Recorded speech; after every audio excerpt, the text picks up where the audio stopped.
Olá, tudo bem? Na aula de hoje nós vamos tratar a respeito de competência. Para entender sobre competência, antes nós precisamos resgatar a ideia de jurisdição. Então nós sabemos que a jurisdição no Brasil é exercida pelo Poder Judiciário.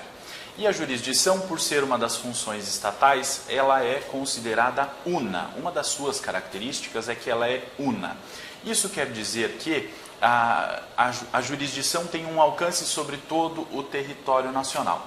Entretanto, seria impraticável se cada um dos juízes, magistrados brasileiros, pudesse exercer jurisdição sobre todas as matérias e sobre todas as questões discutidas ou sobre todas as questões que surjam, as discussões jurídicas que surjam no país inteiro.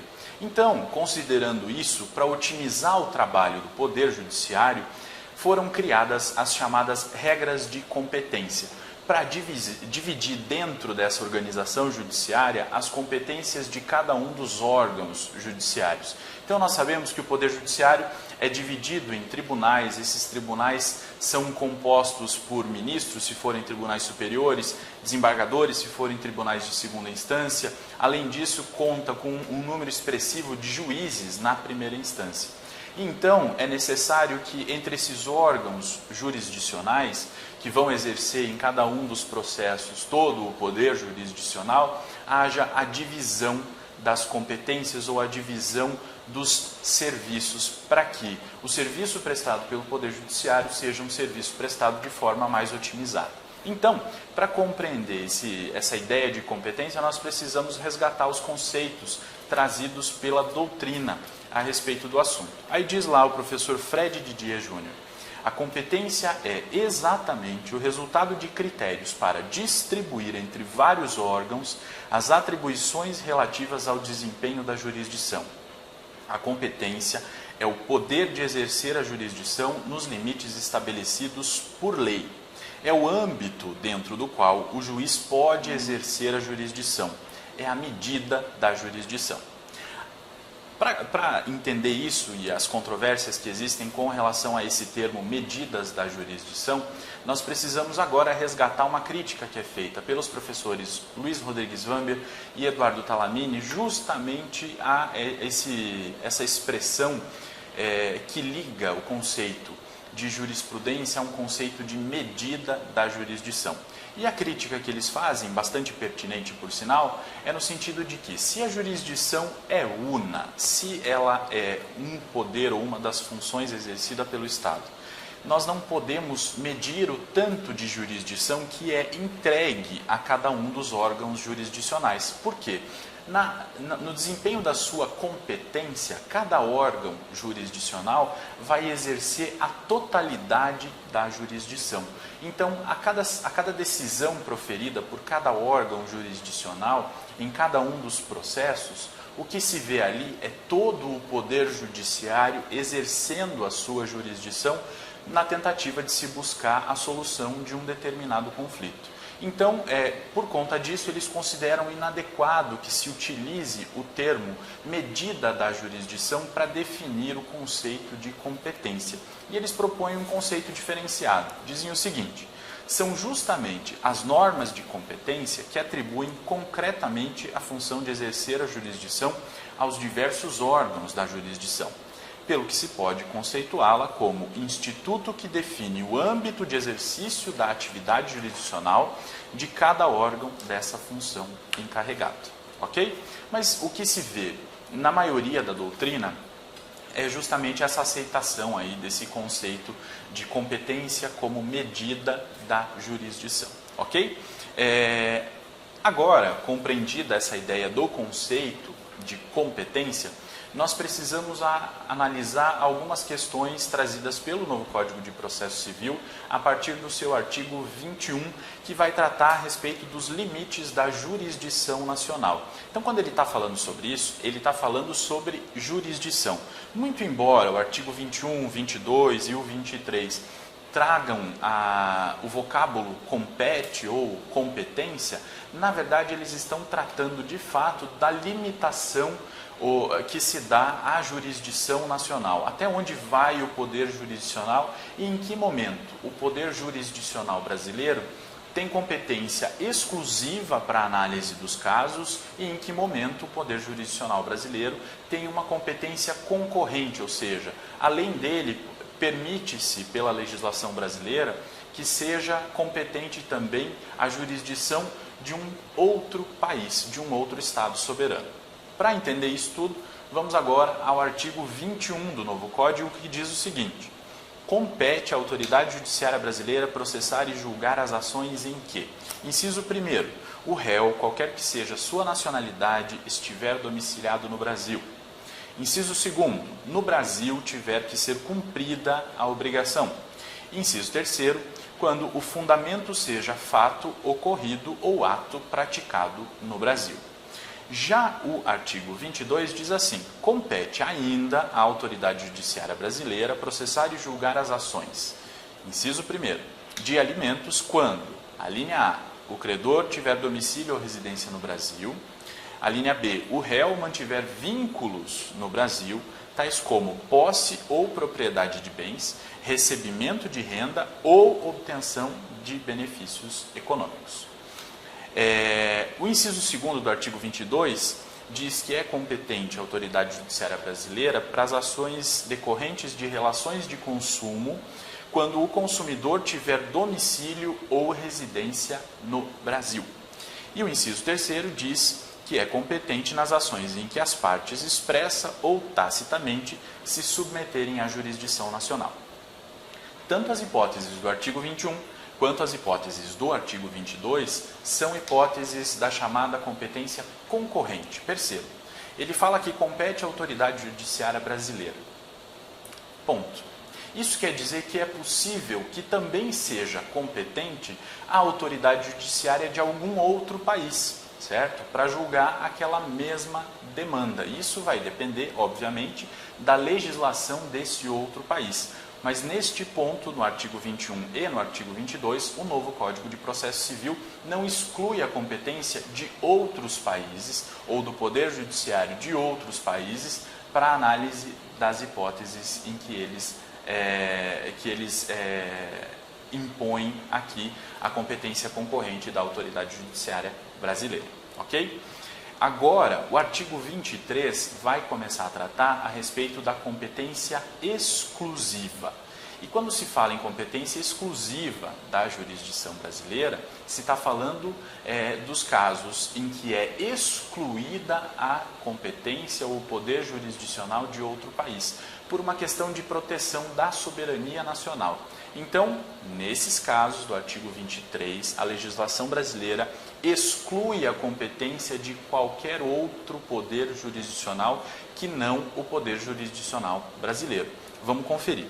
Compete à autoridade judiciária brasileira, com exclusão de qualquer outra. Inciso 1º, conhecer de ações relativas a imóveis situados no Brasil.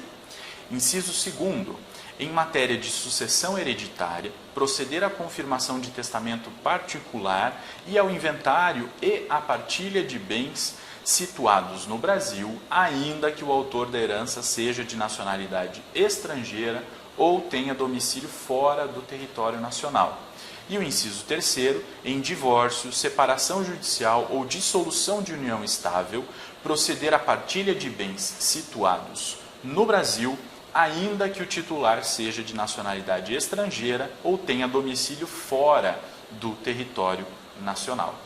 Nos casos, então, do artigo 23, é excluída a autoridade judiciária de outro país, então fica exclusivamente da competência do Poder Jurisdicional brasileiro analisar esses casos. E pelos incisos do artigo 23, a gente pode perceber que o que o legislador pretende com isso é proteger aqui os bens que estejam no Brasil. Seja, no caso lá do inciso 1º, ações relativas a imóveis situados no Brasil, no caso do inciso 2º e do inciso 3º, quando se tiver que fazer a partilha de bens, seja por conta da morte de alguém, no caso da sucessão, ou seja por conta do divórcio, da separação, ou da dissolução da união estável, se os bens estiverem situados no Brasil. E aí os incisos 2º e 3º não falam somente em bens imóveis, eles falam de quaisquer bens que estejam situados no Brasil. Mesmo que o autor da herança, ou seja, a pessoa que faleceu, ou mesmo que as pessoas que queiram desfazer o casamento, não sejam brasileiros ou estejam fora do país. Se os bens estiverem situados no Brasil, por uma questão de proteção da nossa soberania ou de afirmação da nossa soberania, é competente exclusivamente a autoridade judiciária brasileira, ok? Nesse ponto da competência exclusiva, nós temos que perceber o seguinte: o artigo 23 do novo Código de Processo Civil, ele vai disciplinar a respeito da competência, então ele vai trazer uma norma de caráter processual e vai dizer o seguinte: aplica-se a norma processual neste caso.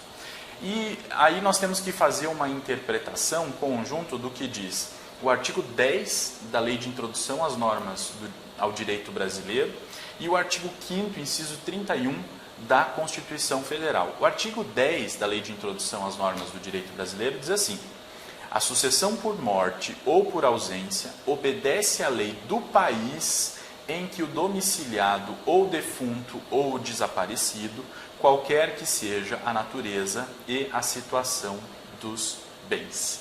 Então, nesse caso, ela está tratando da aplicação da norma de direito material. Não há uma colisão entre o que disciplina o artigo 23 do Código de Processo Civil com o artigo 10 da Lei de Introdução às Normas do Direito Brasileiro. Porque a Lei de Introdução às Normas do Direito Brasileiro faz referência à aplicação das normas de direito material, certo? Enquanto que o artigo 23 trata da definição de competência para dizer qual órgão judiciário, se é o brasileiro ou se é o estrangeiro, que deve julgar aquele caso, certo? Já o artigo 5º, inciso 31 da Constituição diz assim: a sucessão de bens de estrangeiros situados no país será regulada pela lei brasileira em benefício do cônjuge ou dos filhos brasileiros, sempre que não lhe seja mais favorável a lei pessoal do de cujus. Agora, então, nós precisamos fazer uma interpretação conjugada do artigo 5º, 31, inciso 31 da Constituição Federal, com o artigo 10 da Lei de Introdução às Normas do Direito Brasileiro, com o artigo 23 do Código de Processo Civil. Reafirmando, então, o artigo 23 vai definir qual é o órgão jurisdicional competente e vai dizer: é o órgão jurisdicional brasileiro com a exclusão de qualquer outro.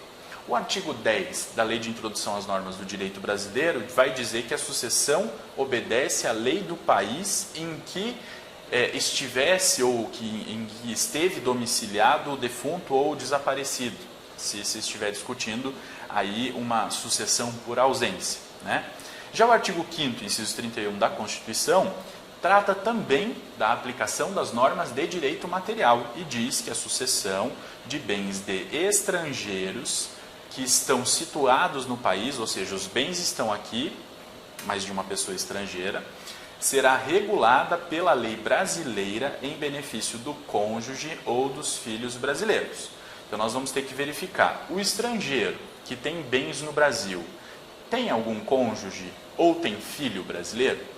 Se tiver cônjuge ou filho brasileiro, nós vamos aplicar, mesmo que o artigo 10 da Lei de Introdução às Normas do Direito Brasileiro preveja diferente, porque a norma constitucional nesse caso se sobrepõe, nós vamos verificar a aplicação da lei brasileira se ela for em benefício do cônjuge ou dos herdeiros brasileiros.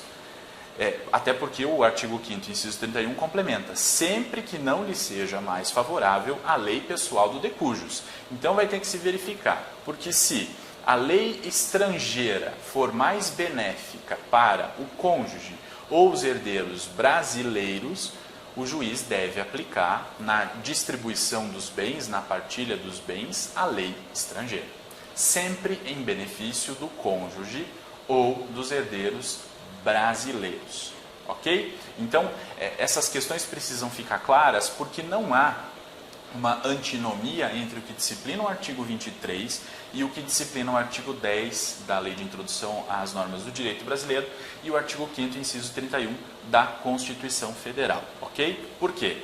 A Constituição, nesse caso do artigo 5º, inciso 31, e a Lei de Introdução às Normas do Direito Brasileiro estão tratando a respeito da norma de direito material que deve ser aplicado no caso, enquanto que o artigo 23 está tratando de uma norma de natureza processual para dizer qual é o órgão jurisdicional competente.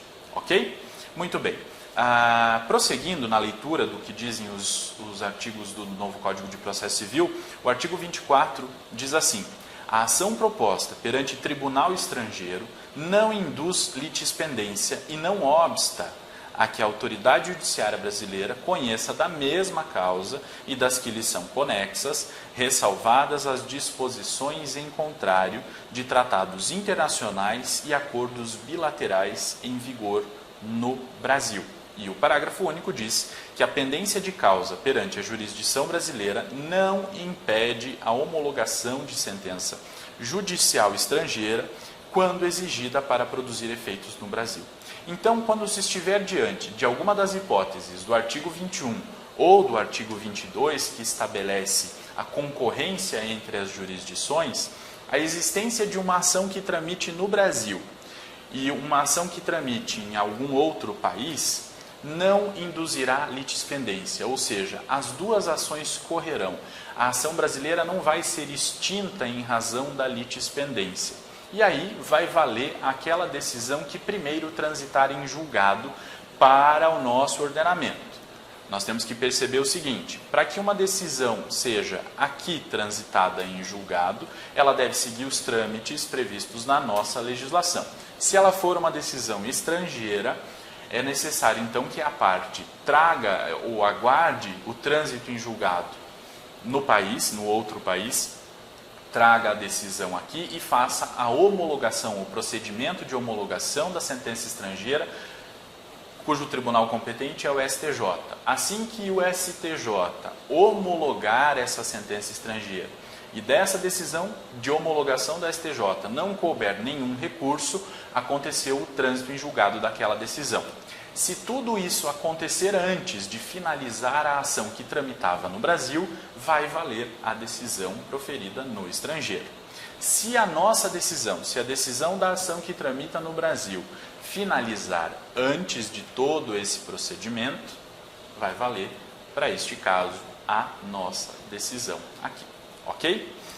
Então, o que o artigo 24 disciplina é que, justamente nesses casos do artigo 21 e do artigo 22, que tratam da competência concorrente, é que não haverá litispendência. Ou seja, mesmo que haja duas ações tramitando, uma no Brasil e outra em algum país estrangeiro, a ação brasileira não vai ser extinta sem análise do mérito por força da litispendência. Ok?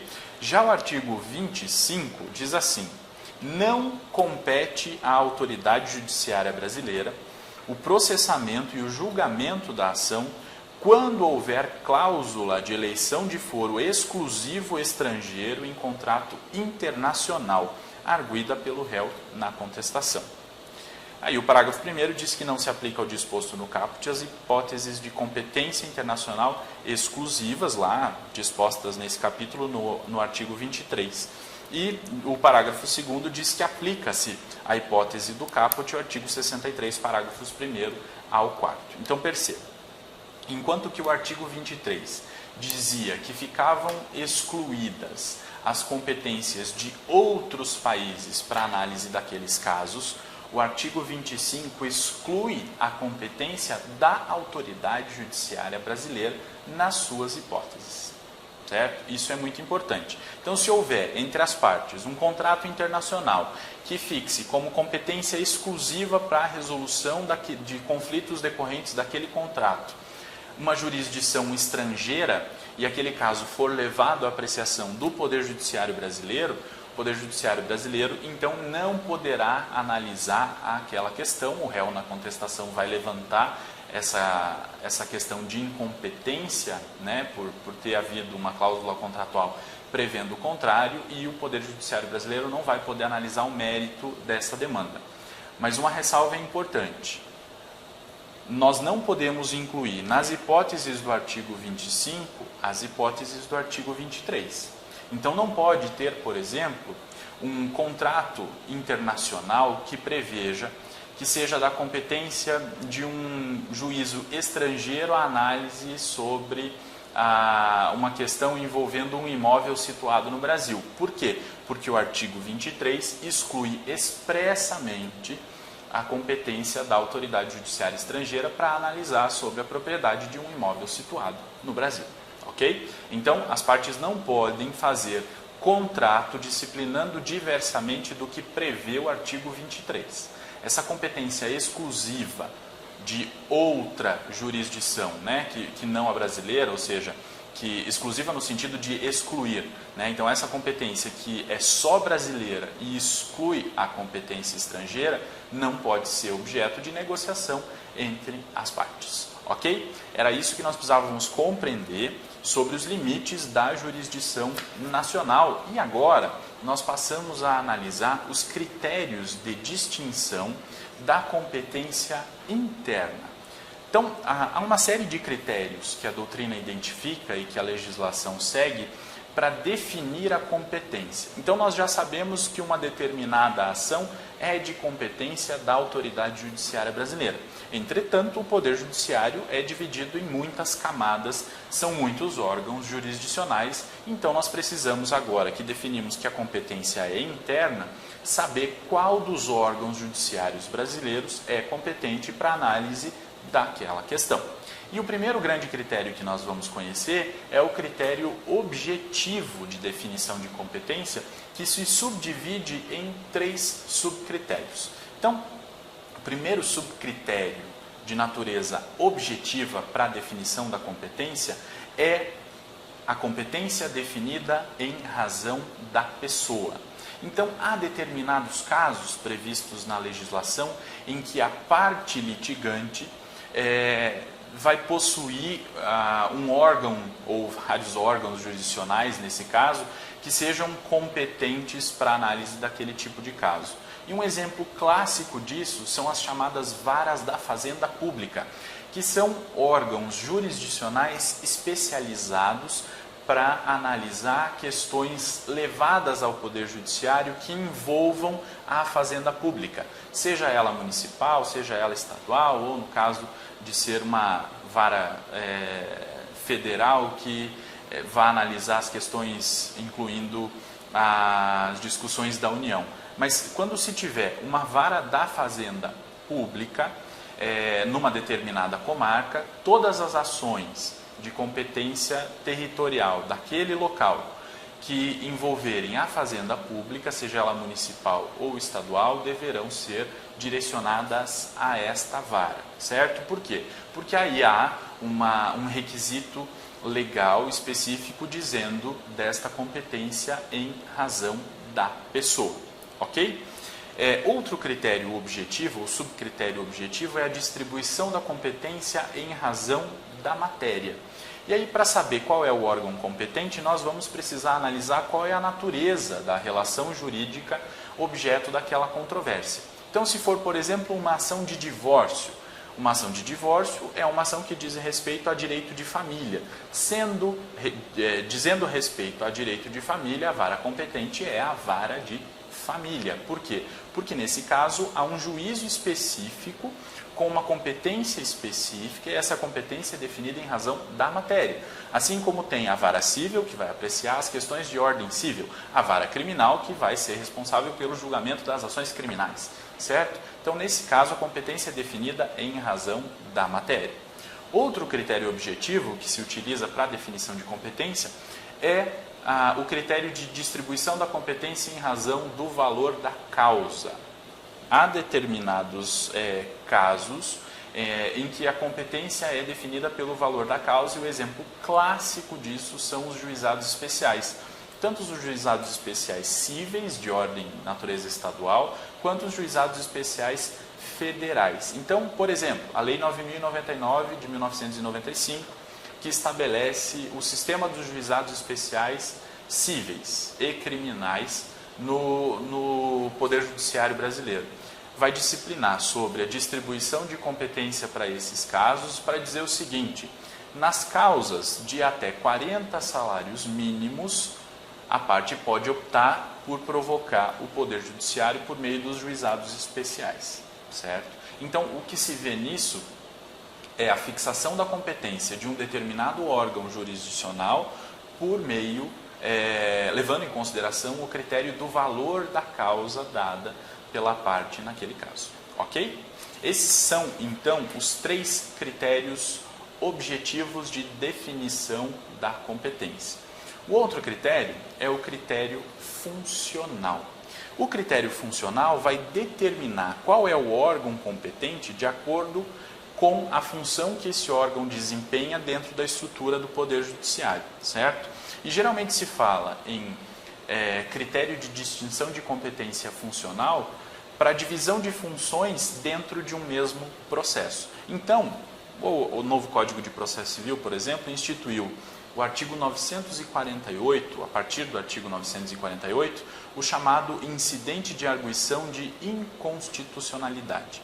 E ele diz o seguinte: sempre que se estiver discutindo num determinado recurso, de forma difusa, né, a inconstitucionalidade de um determinado ato normativo, o órgão julgador, o relator, vai arguir esse incidente de inconstitucionalidade, levar à Câmara daquele tribunal. Se a Câmara aceitar essa arguição de inconstitucionalidade, vai determinar a remessa dessa discussão, desse ponto específico de inconstitucionalidade de um determinado ato normativo, para o pleno do tribunal ou para o órgão especial do tribunal, dependendo da organização interna, para que o órgão especial ou o pleno do tribunal definam sobre a constitucionalidade ou inconstitucionalidade daquela questão jurídica ou daquele ato normativo.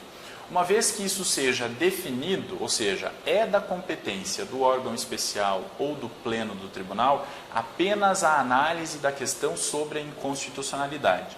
Todas as outras questões trazidas naquele recurso deverão ser analisadas pela própria Câmara. Então, uma vez que é analisada essa questão da inconstitucionalidade, volta a análise da Câmara para que a Câmara possa analisar as outras questões que estejam pendentes naquele recurso.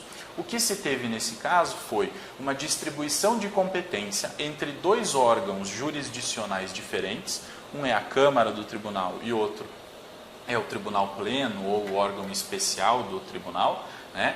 E tudo isso dentro de um mesmo processo. Cada órgão jurisdicional desempenhou uma determinada função. Por quê? Porque essa função foi definida no regimento interno ou pela legislação federal, né? E aí a competência é distribuída em razão da função que cada órgão desempenha. Além disso, é possível se verificar, esse exemplo que eu dei aí do incidente de arguição de inconstitucionalidade, é um exemplo de competência funcional horizontal. Horizontal por quê? Porque são órgãos jurisdicionais que estão no mesmo nível, né? Nesse exemplo que eu dei, são órgãos jurisdicionais que estão no 2º grau de jurisdição, né? Então, nesse caso, eu tenho a distribuição de competência em razão de 2 funções diferentes de órgãos jurisdicionais que estão no mesmo nível hierárquico. Já há também a possibilidade de distribuição de competências no plano vertical. Então, nós temos, por exemplo, a competência do juiz da primeira instância, que é processar ou dar andamento a um processo em primeira instância, proferir sentença. Uma vez que houve recurso, deixa de ser de competência daquele juiz a análise do recurso e o recurso passa a ser de competência de um tribunal, né? No caso aqui, no exemplo, o Tribunal de Justiça. O Tribunal de Justiça, então, é competente para análise do recurso. Percebam, são 2 funções diferentes. Uma função de analisar o caso em primeira instância e outra função de analisar o caso em segunda instância, mas é no mesmo processo. Por isso que se fala em distribuição funcional de competência de maneira vertical, primeira instância, segunda instância, terceira instância, ok? Essa é então a distribuição de competência funcional. E há, por fim, o último critério de distinção de competência, e o que mais gera controvérsias é o critério de distinção de competência territorial, para que a gente possa então determinar qual é o foro competente, qual é o local em que aquela demanda deve ser proposta. E nós começamos a tratar sobre a competência territorial a partir do artigo 46 do novo Código de Processo Civil. E ele diz assim: a ação fundada em direito pessoal ou em direito real sobre bens móveis será proposta, em regra, no foro de domicílio do réu. Então, a regra geral para ações que discutam direito pessoal ou direito real sobre bens móveis é o foro de domicílio do réu. Regra geral. O parágrafo 1º diz assim: tendo mais de um domicílio, o réu será demandado no foro de qualquer deles. E é importante um alerta. O código fala em domicílio, ele não fala em residência. Então é necessário identificar o domicílio do réu. No caso do parágrafo 1º, se ele tiver mais de um domicílio, o autor vai poder escolher qual dos dois domicílios vai ser o foro competente para julgar aquele caso. Parágrafo 2º.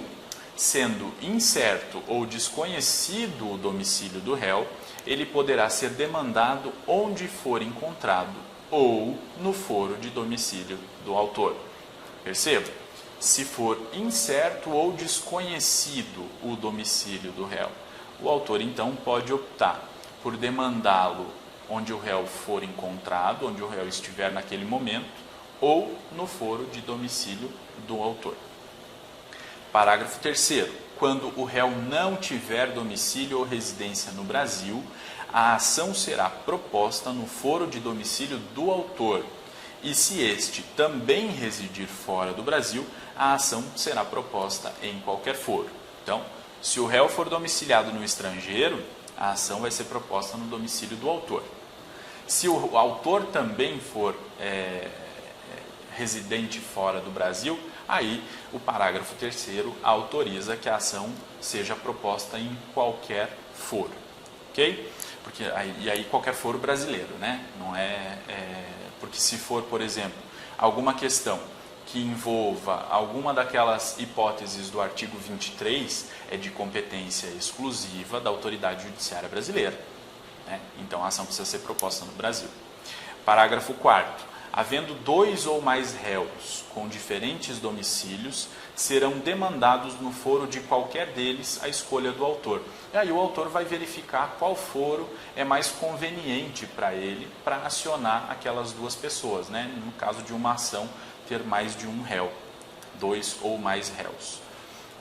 E o parágrafo 5º diz que a execução fiscal será proposta no foro de domicílio do réu, no de sua residência ou no do lugar onde for encontrado.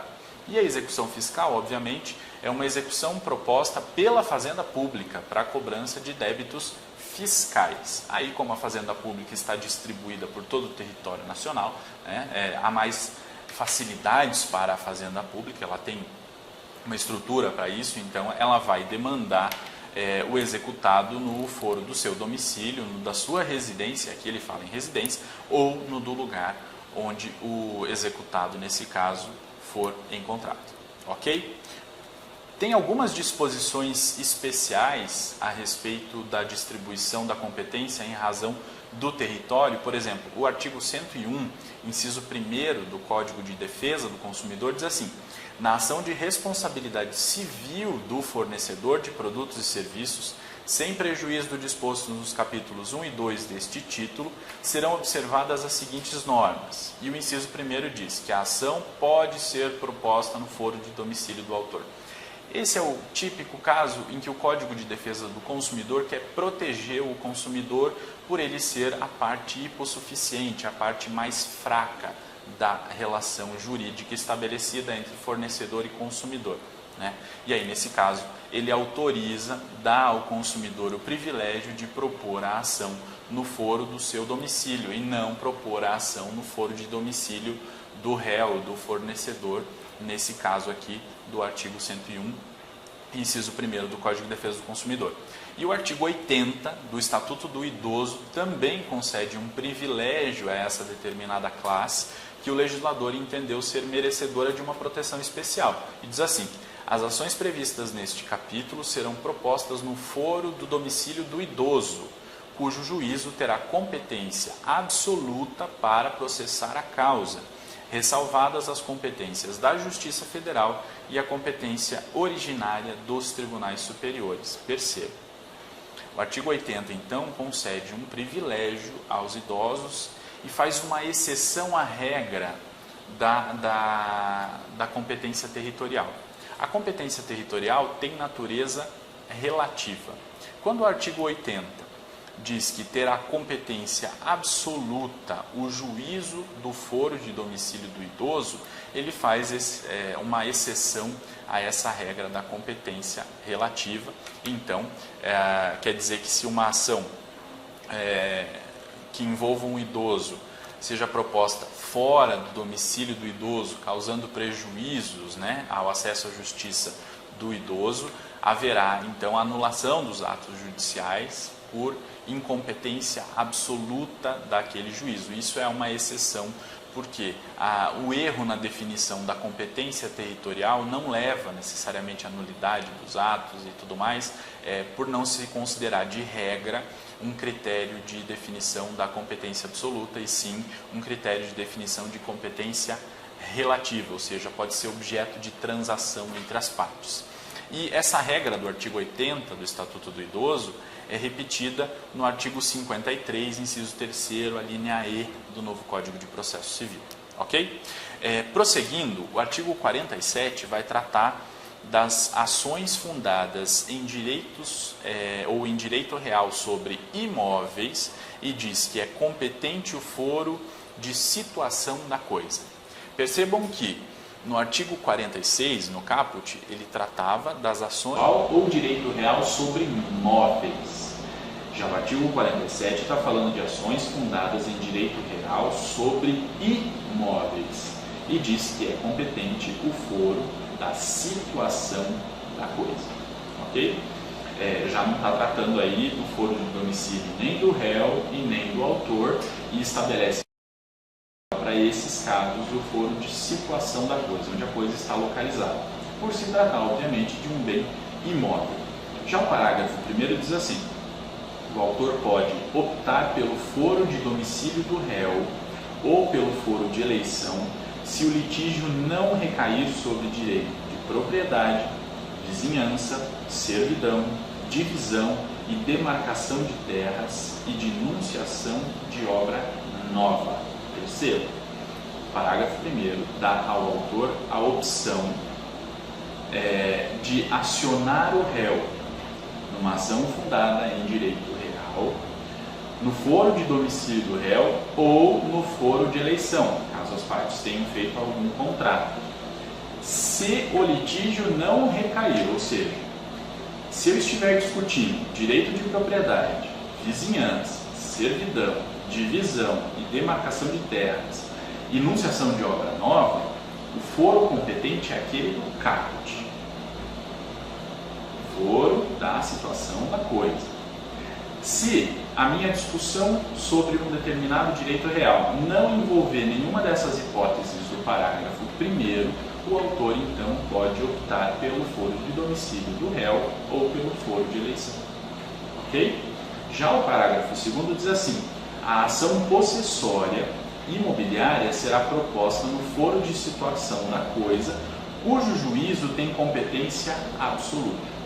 Aqui também mais uma exceção à regra da competência relativa definida pelo território. Nesse caso, do parágrafo 2º do artigo 47, que trata sobre a ação possessória imobiliária, ela deve ser proposta no foro de situação da coisa. Nesse caso, a competência desse juízo, em razão do território, é absoluta. Ok? Muito bem. O artigo 48 vai falar sobre o foro de domicílio do autor da herança no Brasil, é o competente para o inventário, a partilha, a arrecadação, o cumprimento de disposições de última vontade, a impugnação ou anulação de partilha extrajudicial e para todas as ações em que o espólio for réu, ainda que o óbito tenha ocorrido no estrangeiro. Então, se uma pessoa faleceu no estrangeiro eu vou verificar qual era o foro de domicílio desta pessoa no Brasil. E esse será o competente para análise dessas ações. Okay? O parágrafo único traz uma solução para nós para aqueles casos em que o autor da herança, ou seja, a pessoa falecida, não tenha ou não tinha, à época de sua morte, um domicílio certo. E aí ele diz que é competente, inciso 1º, o foro de situação dos bens imóveis, inciso 2º, havendo bens imóveis em foros diferentes, qualquer destes foros vai ser competente. E o inciso 3º, não havendo bens imóveis, o foro do local de qualquer dos bens do espólio. Então, vamos lá. Se o autor da herança não tinha domicílio certo, eu vou verificar onde estão localizados os seus bens imóveis. Se for num foro só, se for numa cidade só, numa comarca só, é lá que deve ser proposta a ação para partilha dos bens, por exemplo. Se ele tiver imóveis em várias comarcas diferentes, aí eu vou lá no inciso 2º. Qualquer destes foros é competente. Se não tiver bens imóveis, se forem só bens móveis ou semoventes, aí o foro competente vai ser do local de qualquer dos bens. E aí a pessoa que for dar início a esse processo vai verificar qual é o foro mais conveniente para se fazer a partilha dos bens nesse exemplo que eu estou dando aqui para vocês. Ok? O artigo 49 diz assim: a ação em que o ausente for réu será proposta no foro de seu último domicílio, também competente para arrecadação, inventário, partilha e o cumprimento de disposições testamentárias. Então, vou definir o local pelo último domicílio da pessoa que se ausentou. Okay? O artigo 50. A ação em que o incapaz for réu será proposta no foro de domicílio de seu representante ou assistente. Então, o incapaz pode ser absolutamente incapaz ou relativamente incapaz. Eu vou ter que identificar, na hipótese de eu ter uma ação contra um incapaz, qual é o foro do seu representante ou do seu assistente, ok? Porque é ele que vai definir a representante, né, no caso de ser um incapaz absolutamente, e vai ser assistente no caso de ser um relativamente incapaz. Define o foro por meio do domicílio do representante ou do assistente. E o artigo 51 diz assim: é competente o foro de domicílio do réu para as causas em que seja autora a união. Então, se a união for mover uma ação contra um particular, a união deve ir até o domicílio dessa pessoa para propor a ação, ok? Até porque, óbvio, a união está em todos os locais, né? Muito embora ela seja sediada no Distrito Federal, a União tem possibilidade de acionar as pessoas em qualquer comarca ou subseção do Poder Judiciário brasileiro.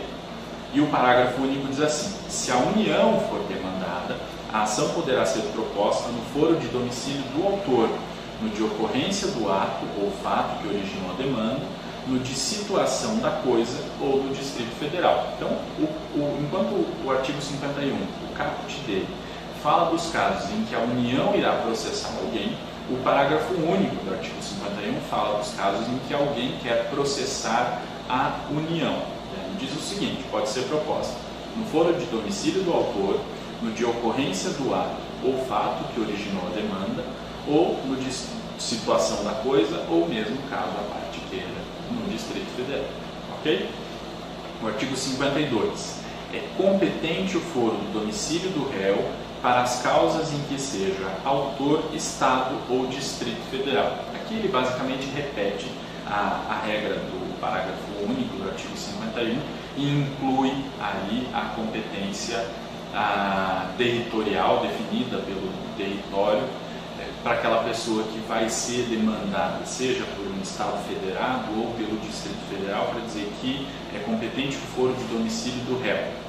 E o parágrafo único diz que se Estado ou Distrito Federal for demandado, a ação poderá ser proposta no foro de domicílio do autor, no de ocorrência do ato ou fato que originou a demanda, no de situação da coisa ou na capital do respectivo ente federado. E aqui ele segue a mesma lógica das ações propostas pela União ou das ações propostas contra a União, ok?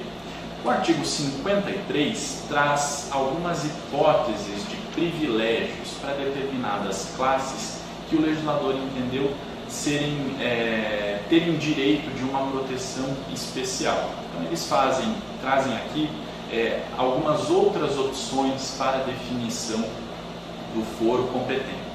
E aí o caput do artigo 53 diz assim: é competente o foro, inciso 1º, para ação de divórcio, separação, anulação de casamento e reconhecimento ou dissolução de união estável.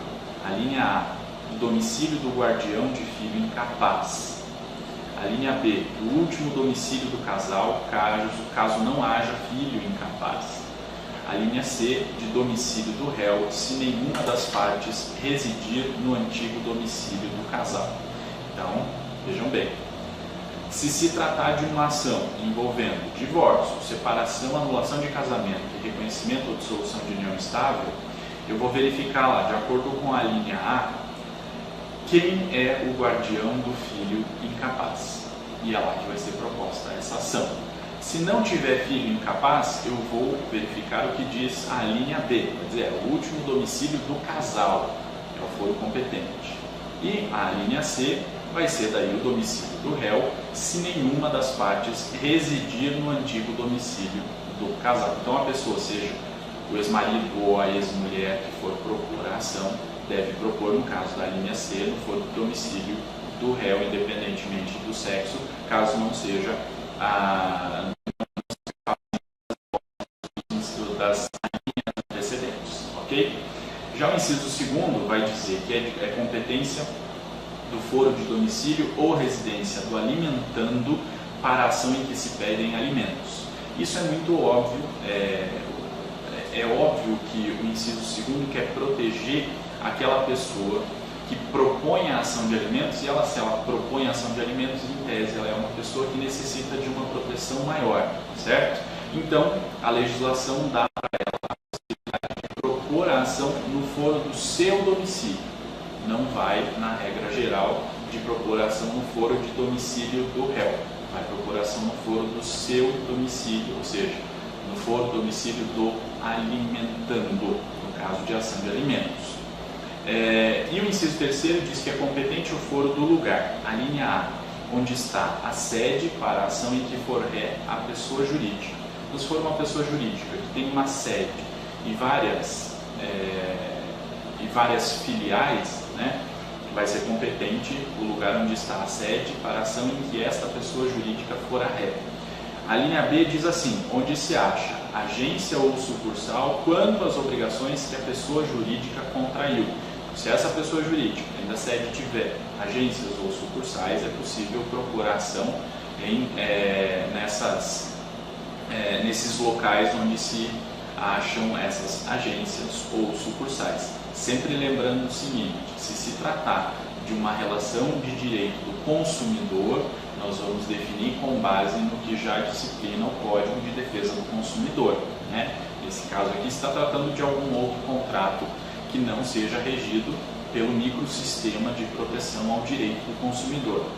A linha C, onde exerce suas atividades para a ação em que for ré, sociedade ou associação sem personalidade jurídica. É possível, né, que haja uma sociedade ou uma associação que não seja considerada uma pessoa jurídica devidamente constituída, né, por lhe faltar os elementos de constituição básicos. E aí é possível também que essa pessoa jurídica que não foi constituída de forma devida, essa associação ou sociedade sem personalidade jurídica, seja acionada judicialmente, e ela será acionada judicialmente onde exercer as suas atividades. A linha D, onde a obrigação deve ser satisfeita para a ação em que se lhe exigir o cumprimento. Aqui, dali, se está tratando de uma definição de competência territorial em razão do local em que a obrigação deve ser satisfeita. A linha D, aliás, a linha E, de residência do idoso para a causa que verse sobre direito previsto no respectivo estatuto. E aqui, como eu já mencionei para vocês, é basicamente uma repetição daquilo que já está previsto no Estatuto do Idoso. A linha F, da sede da serventia notarial ou de registro para a ação de reparação de dano por ato praticado em razão do ofício. Então, se uma parte se sentir lesada, se sentiu danada, sofreu algum dano em razão de um serviço prestado por uma serventia notarial ou de registro, ela deve propor a ação no foro em que está estabelecida essa serventia.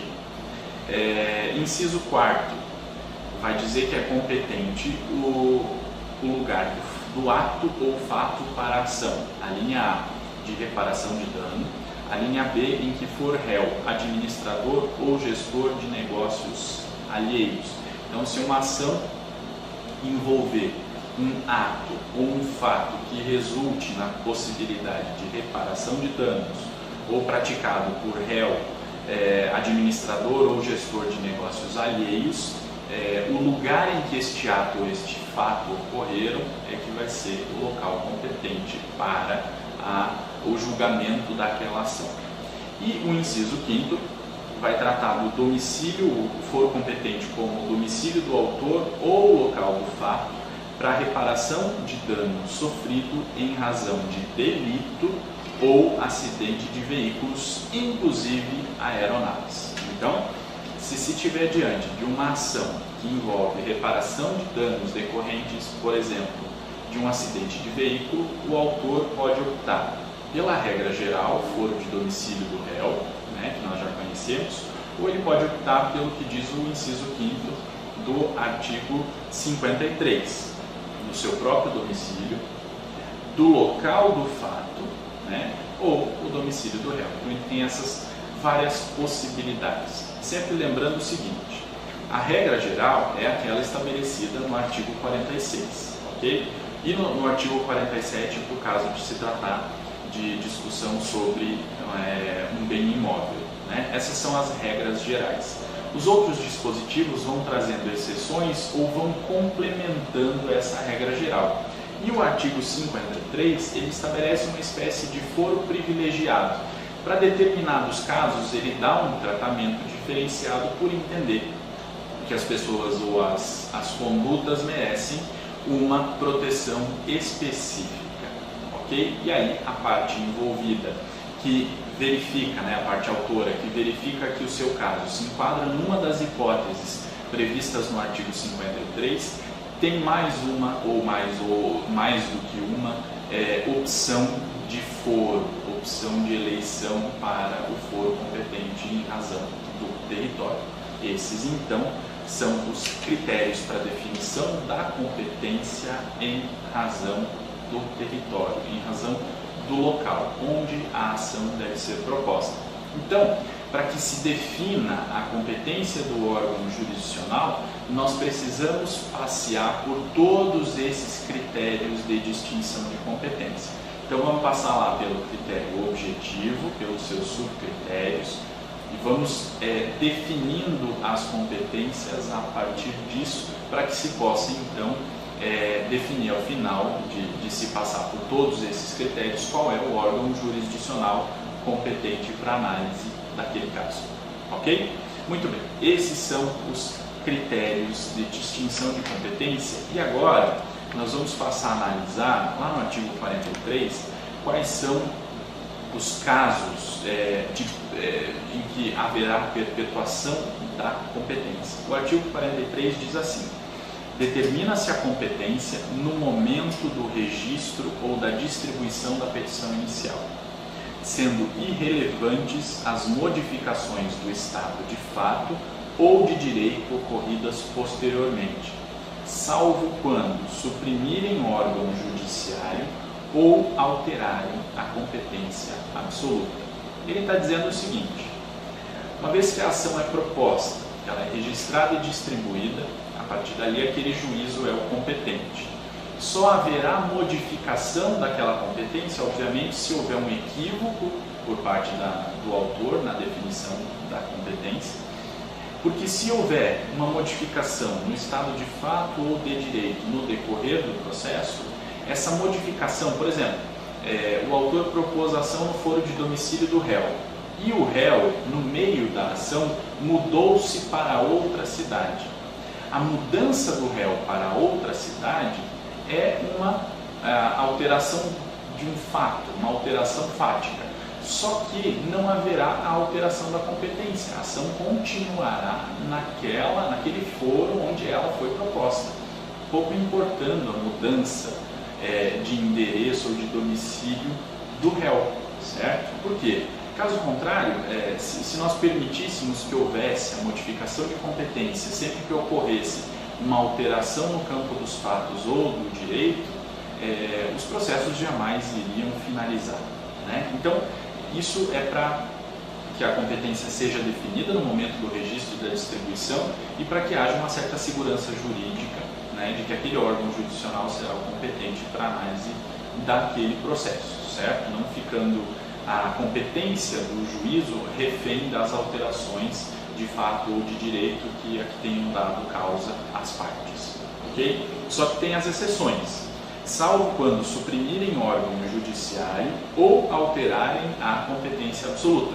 É possível que numa reorganização, um determinado tribunal suprima uma determinada vara em uma comarca, né? Vamos imaginar que uma comarca tenha 3 varas cíveis, e com a evolução do tempo e tudo mais, percebeu-se que uma vara cível está ociosa, que a comarca teve uma redução drástica do número de processos e que já não há mais a necessidade de se manter operantes 3 varas cíveis. E aí, por uma decisão do tribunal, vai haver a supressão desse órgão jurisdicional. As ações que estavam naquela 3ª vara cível vão ser redistribuídas para as 2 outras varas, ou enfim, dependendo dos critérios que o tribunal for utilizar nessa readequação dos trabalhos. Mas nesse caso, o que aconteceu foi uma supressão do órgão judiciário com motivos que justifiquem essa supressão.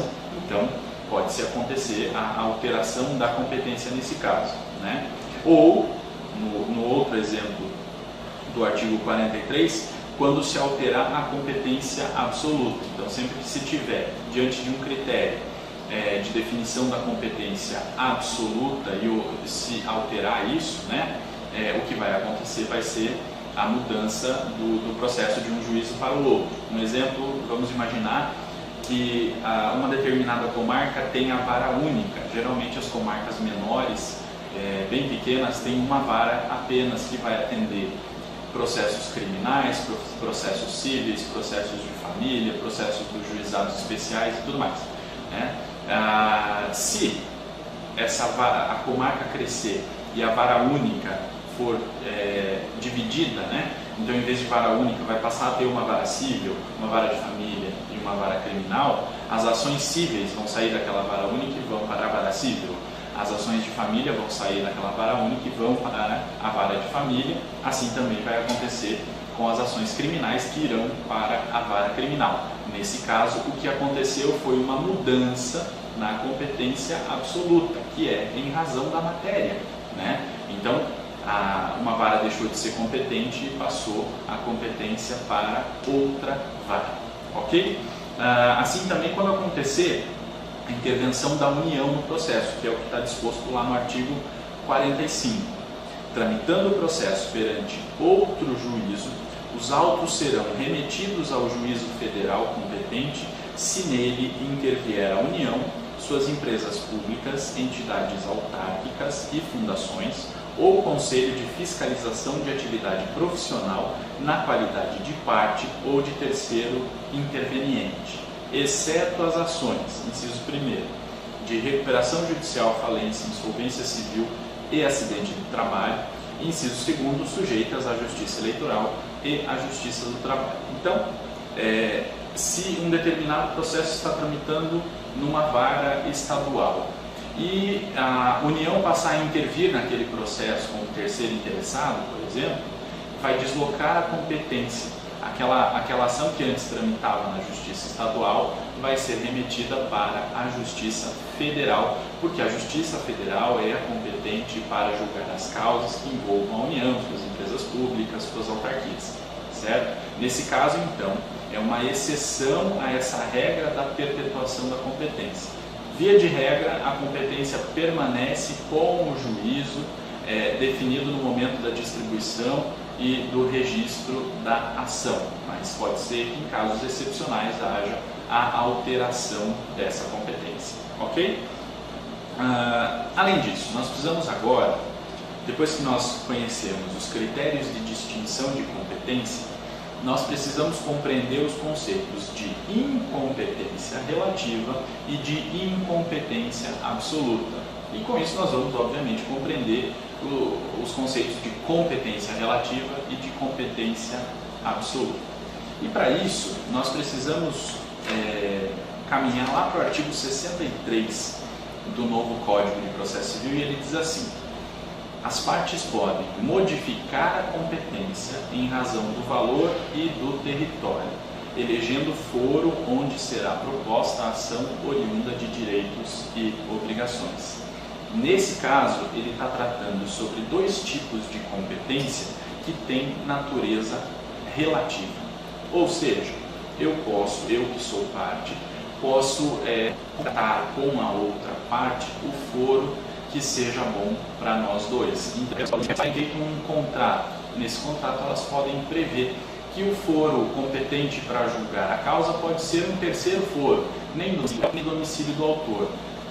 Obviamente que isso deve se resguardar dessas avenças entre as partes, desses acordos entre as partes, quando se tratar de casos em que a lei preveja expressamente o foro, a definição da competência territorial como uma regra de via de regra. A definição de competência pelo critério territorial é de natureza relativa, pode ser objeto de convenção entre as partes.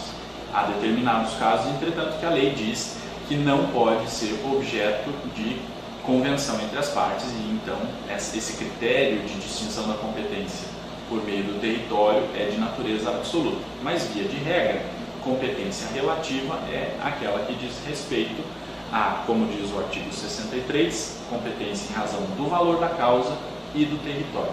Ok? Parágrafo 1º diz assim: a eleição de foro só produz efeito quando constar de instrumento escrito e aludir expressamente a determinado negócio jurídico. Então, a eleição do foro não pode ser uma eleição aleatória para qualquer tipo de ação decorrente de qualquer relação jurídica. Não. Deve haver um negócio jurídico entre as partes e, como consequência desse negócio jurídico entre as partes, por escrito, elas definiram um foro específico. Então, se desse negócio jurídico resultar um conflito, nós vamos propor ação no foro tal. Ok? O parágrafo 2º diz que o foro contratual obriga os herdeiros e sucessores das partes. Então, se a pessoa falecer, os seus herdeiros e sucessores ficam obrigados a respeitar aquela cláusula que trata do foro, da eleição do foro. Parágrafo 3º. Antes da citação, a cláusula de eleição de foro, se for abusiva, pode ser reputada ineficaz de ofício pelo juiz, que determinará a remessa dos autos ao juízo do foro de domicílio do réu. Então vamos imaginar que num determinado contrato feito entre um fornecedor e um consumidor se tenha dito que o foro competente seria o foro do fornecedor e não o foro do consumidor em desrespeito às disposições do Código de Defesa do Consumidor. O juiz pode perceber isso então e declarar a ineficácia dessa cláusula de eleição de foro, determinando então a remessa dos autos daquele processo para o juízo do foro competente. Só um detalhe, o parágrafo 3º diz que o juiz pode fazer isso de ofício.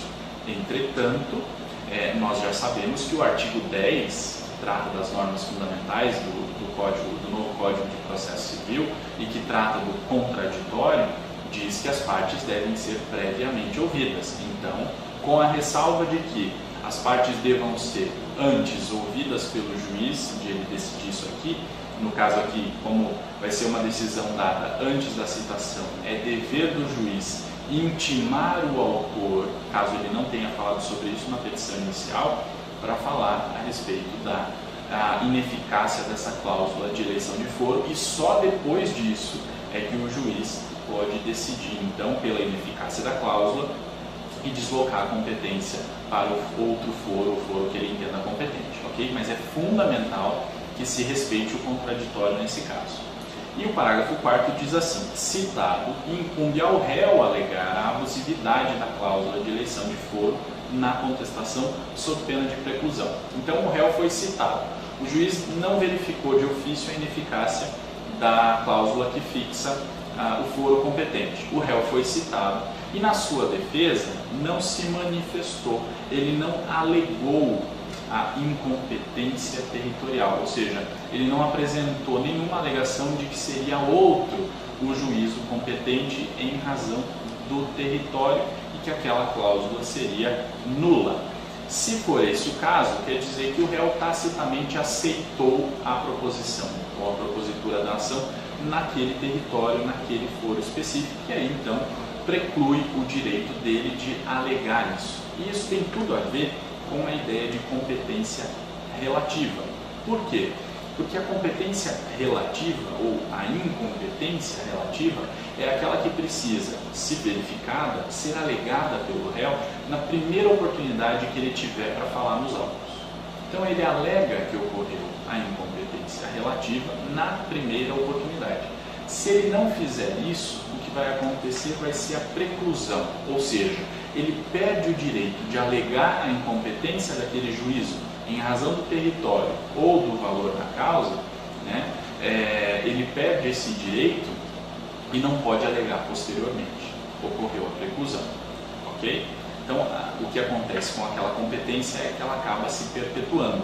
Aquele juízo que inicialmente seria incompetente passa a ser competente diante da inércia do réu.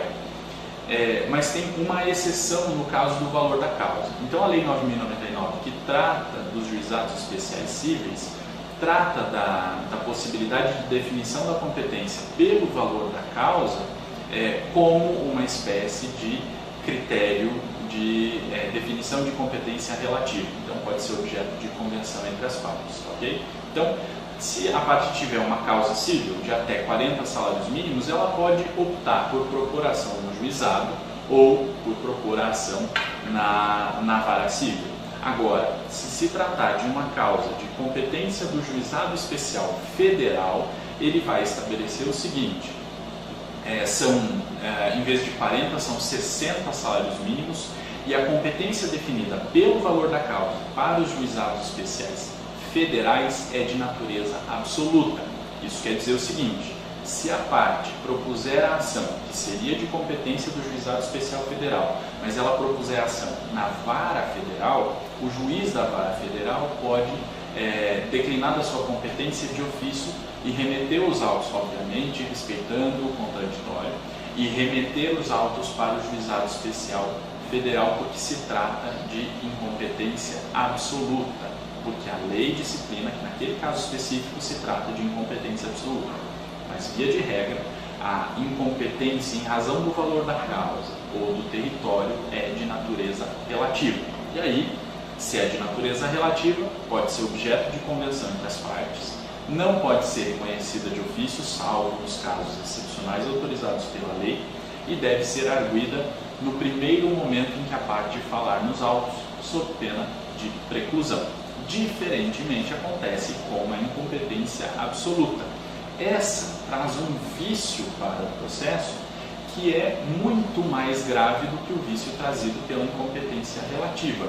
E aí esse vício precisa de uma atuação mais enérgica, né? Então, nos casos de incompetência absoluta, que é a competência definida em razão da matéria, em razão da pessoa, ou a competência funcional, quando se tratar então de competência absoluta, as partes não podem fazer uma convenção prevendo diferente do que a lei prevê. Então as partes, por exemplo, não podem fazer um acordo que preveja que uma determinada ação seja proposta no Tribunal de Justiça diretamente. Por quê? Porque a competência para análise de uma ação, vamos imaginar uma ação de indenização por danos morais. A competência para análise de uma ação de indenização por danos morais é do juízo da primeira instância. O Tribunal de Justiça vai ter acesso à análise daquele processo se houver algum recurso das decisões proferidas pelo juízo na primeira instância, né? Então as partes não podem fazer uma convenção prevendo a competência direta do Tribunal de Justiça para julgamento da ação, porque se trata de uma definição de competência pelo critério funcional que tem natureza absoluta. Assim também as partes não podem fazer uma convenção prevendo que uma ação de divórcio vai ser julgada pelo juízo da vara civil. Não, a competência absoluta é do juízo da vara de família e não do juízo da vara civil. Assim também não se pode levar uma ação trabalhista para análise na vara criminal, porque o juízo absolutamente competente para análise de questões trabalhistas é o juízo da vara do trabalho. Okay? Então, nesses casos de competência ou de incompetência absoluta, não haverá a possibilidade de as partes fazerem convenções dispondo de forma diferente do que estabelece a lei. E aí, o artigo que disciplina sobre isso é o artigo 64, que diz assim, o parágrafo 1º, a incompetência absoluta pode ser alegada em qualquer tempo e grau de jurisdição e deve ser declarada de ofício. Quando ele diz isso, ele traz a primeira característica da incompetência absoluta. Pode ser alegada a qualquer tempo.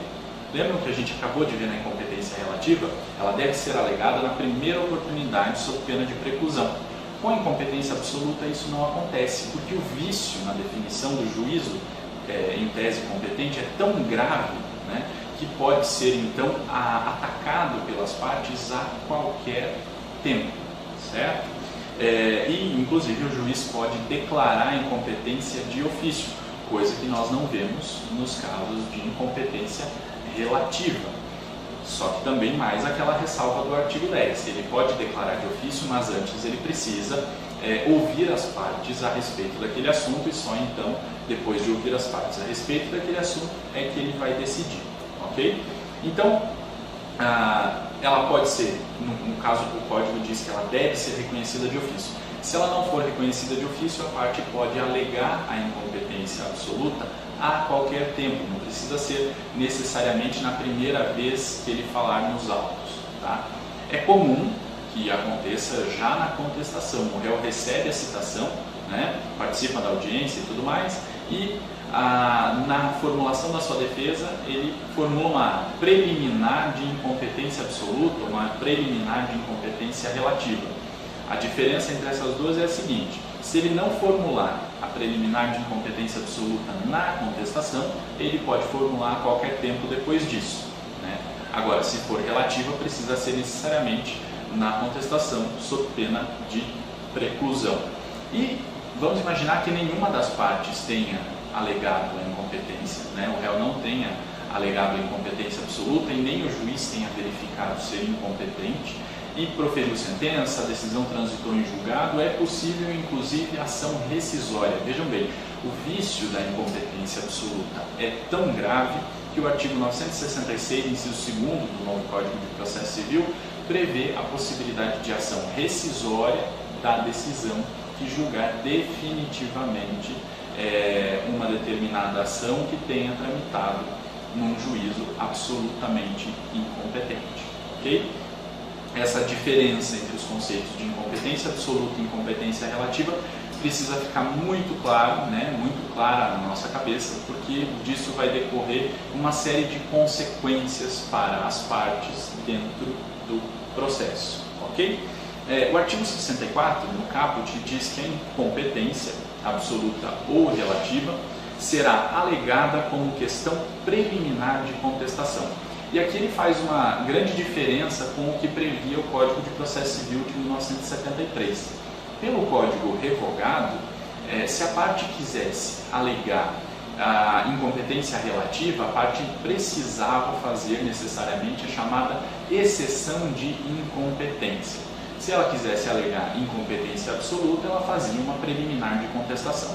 Para simplificar tudo isso, o novo Código passou a prever então que tanto faz se for incompetência relativa ou incompetência de natureza absoluta, a parte pode fazer uma preliminar de incompetência na sua contestação, não precisa fazer uma peça autônoma chamada exceção de incompetência. Ok? A diferença entre as duas é que uma pode ser objeto de convenção, a outra não, que uma deve ser alegada na primeira oportunidade que a parte falar nos autos, sob pena de preclusão, e a outra não. Se ela não for alegada na primeira oportunidade, ela pode ser alegada a qualquer tempo e em qualquer grau de jurisdição no processo, né? Inclusive depois de já transitada em julgado a decisão no prazo da ação rescisória.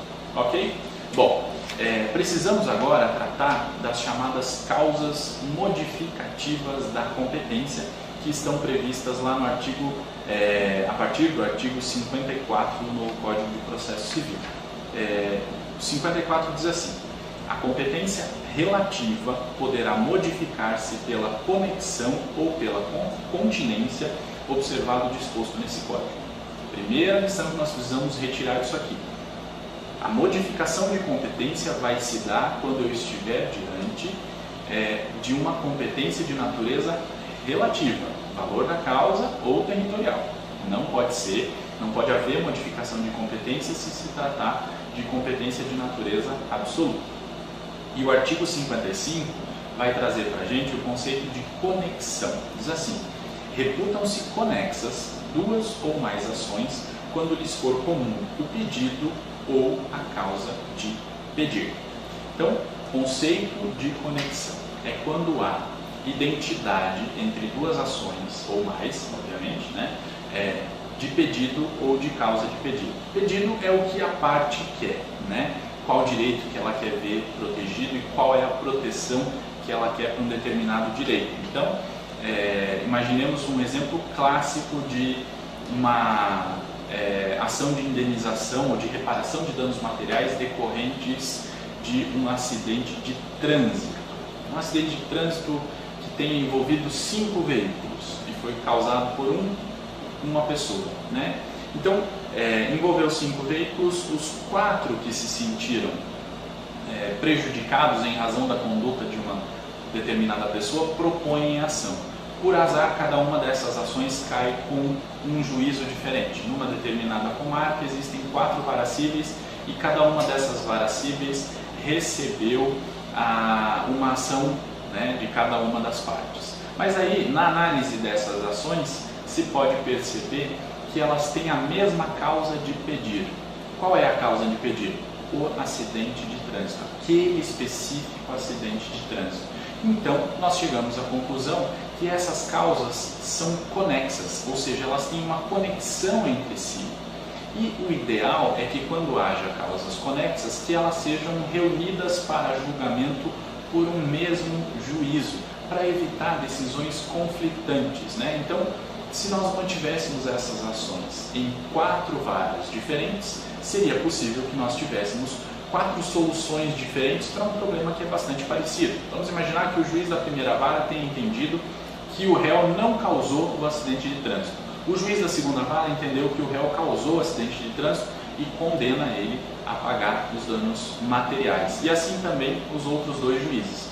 Nós tivemos um tratamento diferenciado para uma mesma situação, né? Não são as mesmas partes, mas aquela situação foi gerada pelo mesmo fato. Então, nós temos a mesma causa de pedir, as ações são conexas e o prudente é que elas sejam reunidas para julgamento por um mesmo juízo. O parágrafo 1º diz assim: os processos de ações conexas serão reunidos para decisão conjunta, salvo se um deles já tiver sido sentenciado. Então, se um deles, o autor propôs antes, e ele já foi sentenciado, já há recurso ou já está em fase de execução, não vai haver a reunião dos processos. Há a conexão, mas eles não vão ser reunidos. Os outros 3 podem ser reunidos, mas aquele que já foi sentenciado não vai ser reunido, ele vai seguir o seu fluxo no seu juízo de origem de forma normal, ok? O parágrafo 2º diz que aplica-se o disposto no caput, o inciso 1º, a execução de título extrajudicial e a ação de conhecimento relativa ao mesmo ato jurídico.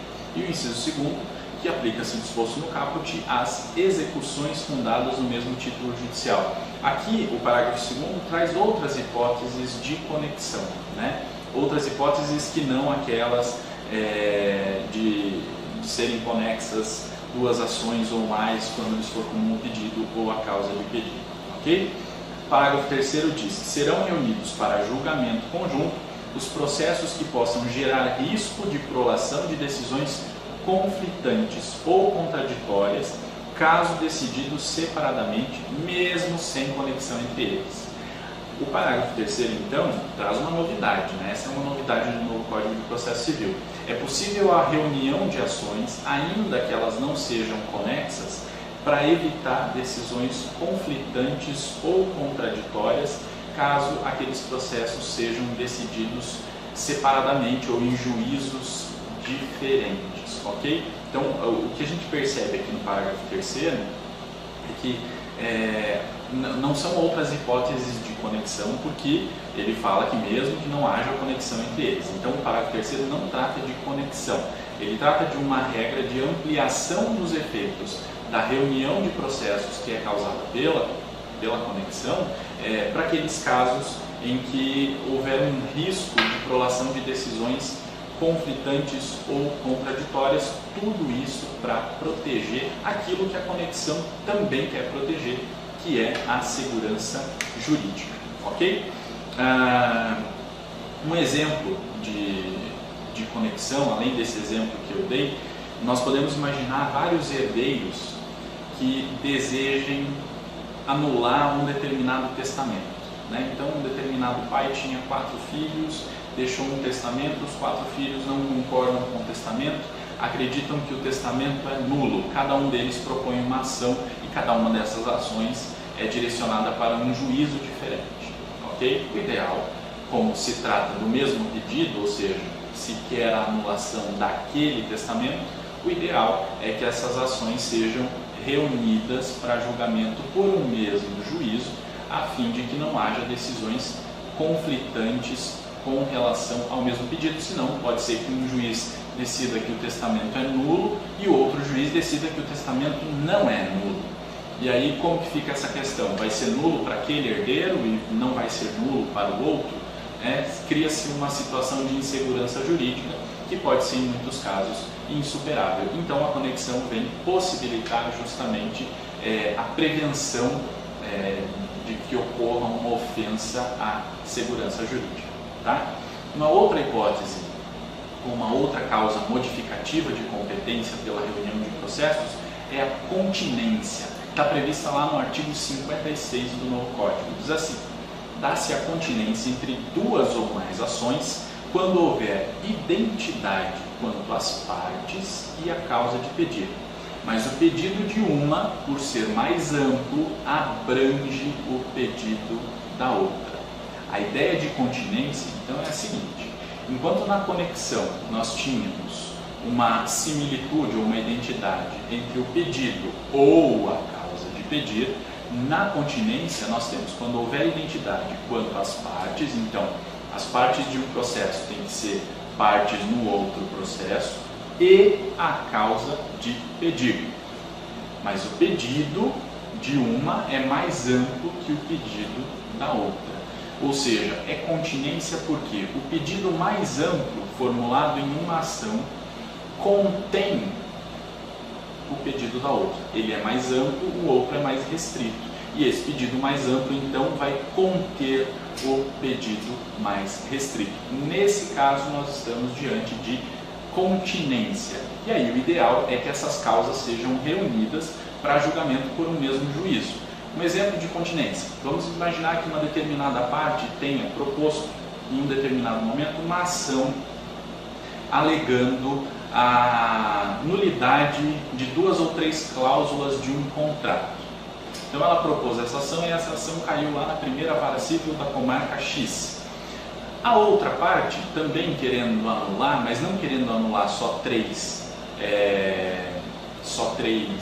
cláusulas, quer anular todo o contrato, diz que todas as cláusulas, todo o contrato é viciado. A outra parte vai lá e propõe uma ação também para anular todo o contrato. só que essa ação é distribuída para um outro juízo. Então nós temos duas situações aqui, né? E vamos verificar, são as mesmas partes nos dois processos? São. Elas podem estar em polos distintos em um processo e em outro, mas são as mesmas partes. Ok. Tem a mesma causa de pedir? Tem. Alegando ali a nulidade do contrato ou a nulidade das cláusulas. Ok, a causa de pedir é a mesma, mas o pedido de uma é mais amplo que o pedido da outra.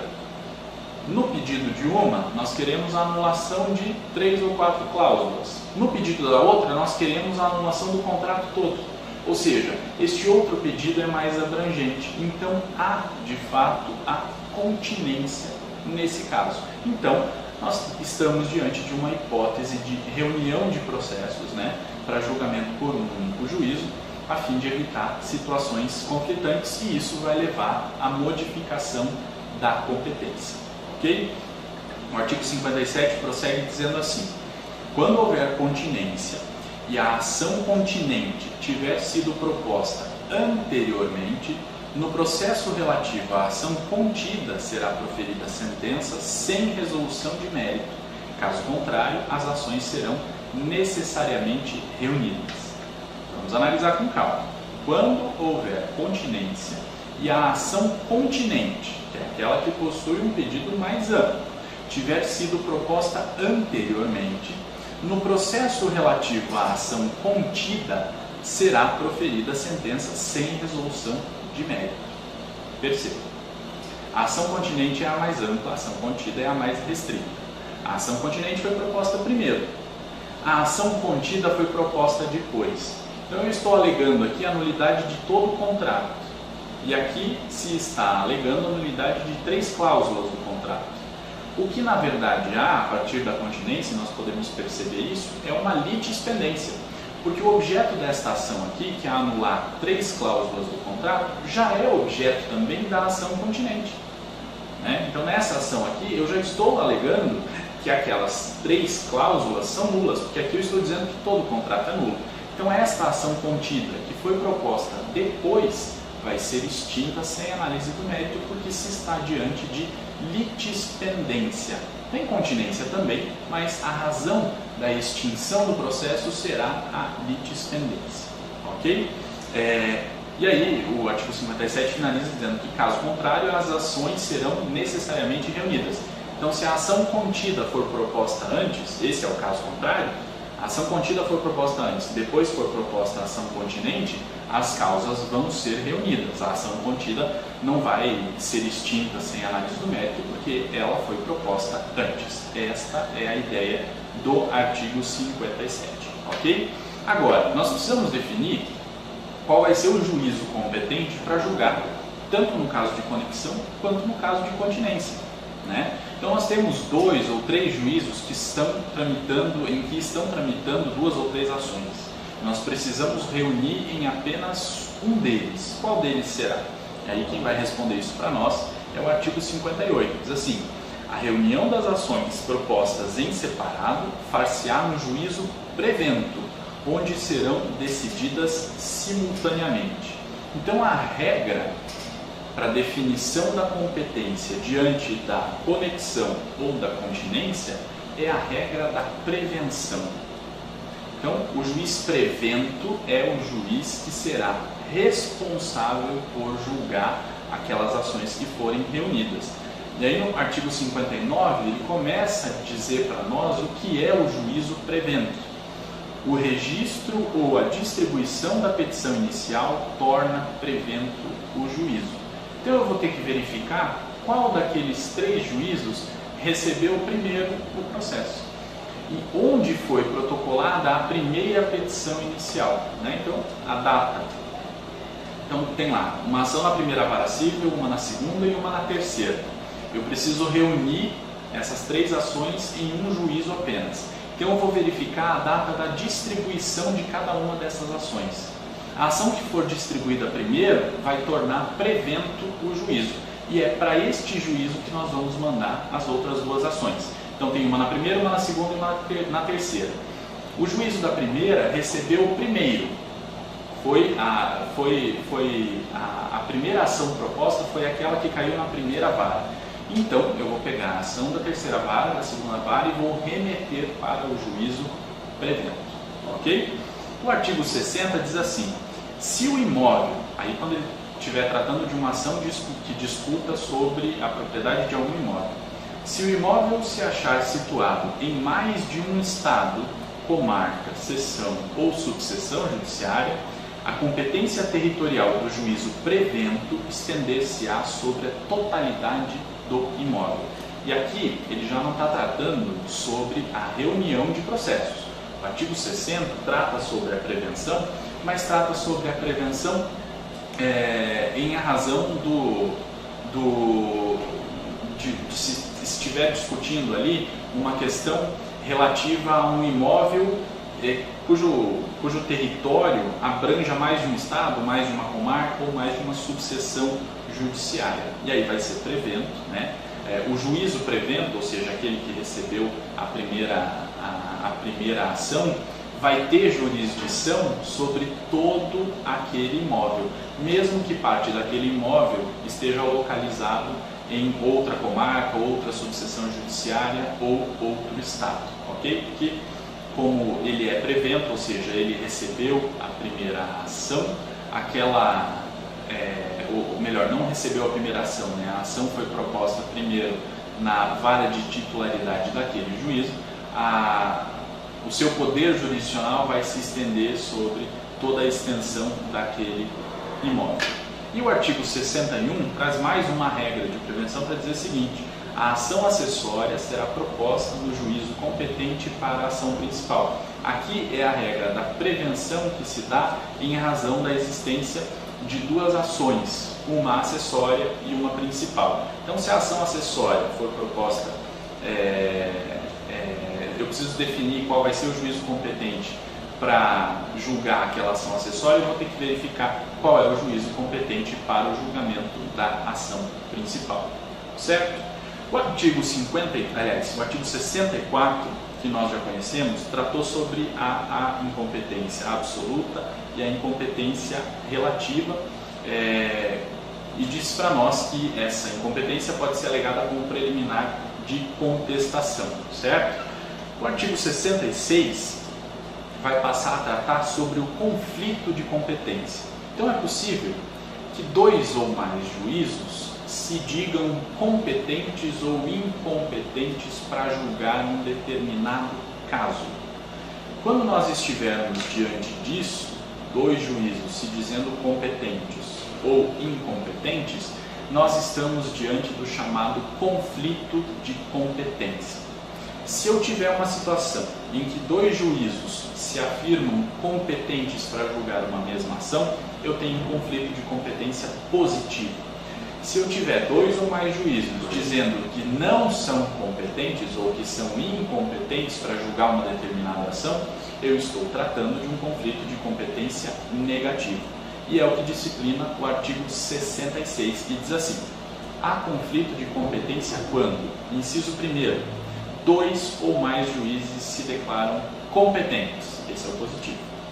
Inciso 2º, dois ou mais juízos se consideram incompetentes, atribuindo um ao outro a competência. Esse é o negativo. Inciso 3º, entre dois ou mais juízes surge controvérsia acerca da reunião ou da separação de processos, aí no caso da conexão e da continência. Se houver isso, nós estamos diante dos chamados conflitos de competência. E o parágrafo único diz assim: o juiz que não acolher a competência declinada deverá suscitar o conflito, salvo se a atribuir a outro juiz. Funciona da seguinte forma: vamos imaginar que um juízo da vara de família tenha recebido uma determinada ação e ele considera que aquela ação é de competência da vara civil. Então ele determina a remessa dos autos do processo para a vara civil. Chegam os autos do processo na vara civil, o juiz analisa e entende que não é da competência dele. Se o juiz da vara civil entender que é da competência do juízo da vara de família, está instalado um conflito de competência. O que o juiz da vara civil deve fazer? determinar a remessa dos autos para o tribunal, para que o tribunal então decida sobre qual dos dois é o juízo competente para aquele caso. Ok? Se o juízo da vara civil entender que não é o caso de ser julgado por ele, que é o caso de ser julgado pelo juízo do juizado, ele determina para a remessa dos autos para o juízo do juizado. Chega no juizado, o juiz do juizado entende que não é da competência dele, que é de competência da vara civil. Está instalado um conflito de competência. Deve o juiz do juizado determinar a remessa dos autos para o tribunal e, nesse caso, o Tribunal de Justiça, e solicitar ao Tribunal de Justiça, então, que defina qual dos juízos é o competente para a análise daquele caso. Essa é a dinâmica do conflito de competência que a gente vai acabar analisando com mais detalhes quando estudar como isso se dá, como isso se resolve nos processos que são próprios dos tribunais, ok? Quando a gente estiver analisando lá os processos de competência dos tribunais, a gente vai analisar como se dá a resolução desses conflitos de competência. Por hora, basta que a gente saiba esses conceitos básicos de como que a competência se distribui, como ela se modifica, como ela se perpetua e quais são os critérios para definir, no caso de modificação de competência, o juízo competente para a reunião dos processos, no caso de conexão ou de continência. Ok? Era isso que a gente tinha para falar sobre competência. Nos vemos na próxima. Até lá!